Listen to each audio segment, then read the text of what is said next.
भिंगारी परिसर आहे पनवेलमधला, समोरला railway bridge आहे. आज मोदी साहेब सांगतात का पाणी बचाव, पाणी वाचवा, जल वाचवा.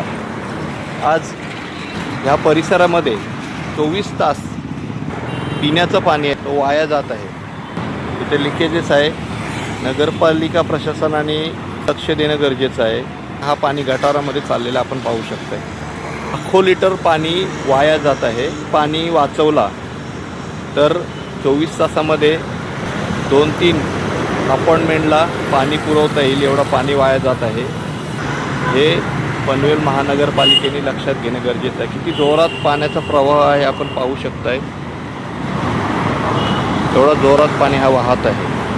एखाद्या झऱ्याप्रमाणे हा पाणी वाहत आहे. पनवेल महानगरपालिका महापौरांना माझी रिक्वेस्ट आहे की पाणी जी गलती आहे ही थांबवून पाणी वाचवणं हे आपलं कर्तव्य आहे आणि ते आपण आपलं कर्तव्य बजावावं. जय शिवराय, जय शंभूराज.